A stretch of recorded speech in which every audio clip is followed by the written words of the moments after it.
welcome to my YouTube channel Learn with Bhavna. So dear students, today we will start the science chapter Electric and Circuits. After a long time I have started my YouTube channel again. So if you have any doubt in the topic, then you can ask me in the comment section. So let's start. So firstly we know about what is electricity. So in this chapter there are lots of topic. So first topic is a electric cell. So firstly I tell you this chapter is related to physics. So you all know very well that is physics. A science deals with the matter and energy and their interaction. So let's start physics chapter electricity and circuit. The first topic is electric cell. So it is a source of electricity, and electric cells produce a small amount of electricity from chemicals stored inside it. So students, यहाँ पर electric cell के regarding हमने पढ़ना है. सो मैं आपको teach करती हूँ इलेक्ट्रिक सेल क्या है. इलेक्ट्रिक सेल एक इलेक्ट्रिसिटी का सोर्स है. इससे इलेक्ट्रिसिटी जनरेट होती है.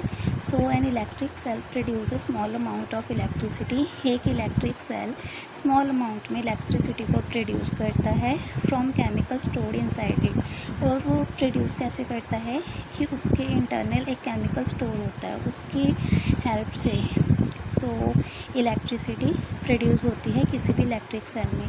सो यहाँ पर एक डायग्राम है जिसमें भी आप ईज़िली अंडरस्टैंड कर सकते हैं. यहाँ पर इलेक्ट्रिक सेल का डायग्राम है जिसमें पॉजिटिव और नेगेटिव साइंस दिए गए हैं. जो पॉजिटिव साइन है ये पॉजिटिव टर्मिनल को रिप्रेजेंट करता है, और जो नेगेटिव साइन है वो नेगेटिव टर्मिनल को रिप्रेजेंट करता है.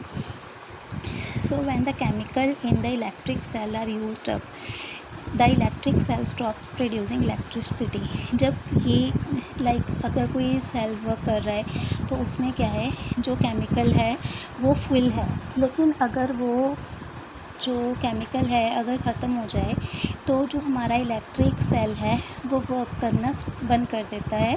अगर इलेक्ट्रिक सेल स्टॉप हो जाएगा तो इसकी हेल्प से जो हम इलेक्ट्रिसिटी जनरेट कर रहे हैं वो भी प्रोड्यूस नहीं होगी.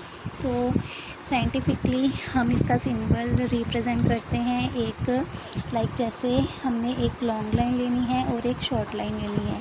ये जो long and short lines represent कर रही हैं, ये जो लॉन्ग लाइन है ये इसका पॉजिटिव टर्मिनल है, और जो ये शॉर्ट लाइन है ये इसका नेगेटिव टर्मिनल है. सो ये सिंबल है इलेक्ट्रिक सेल का. Next one is a terminal.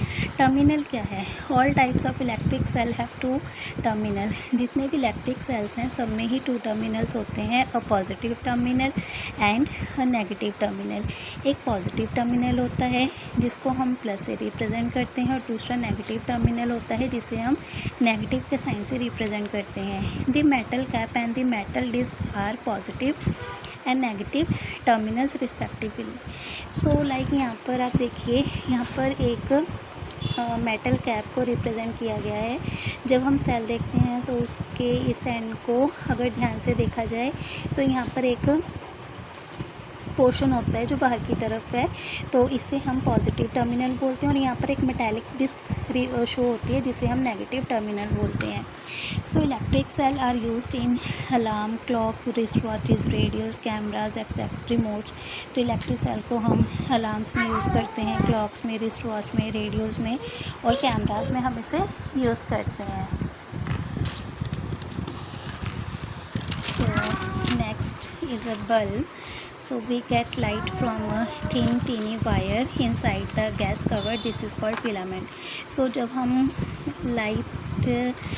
we get light from a thin wire. जब हमें एक पतली सी टीनी वायर से लाइट मिलती है तो हम जो एक ग्लास कवर के बीच में है तो हम वो जो लाइट है वो चलती है फिलामेंट के थ्रू, हम उसे बोलते हैं फिलामेंट, और जिसकी हेल्प से बल्ब ग्लो करता है.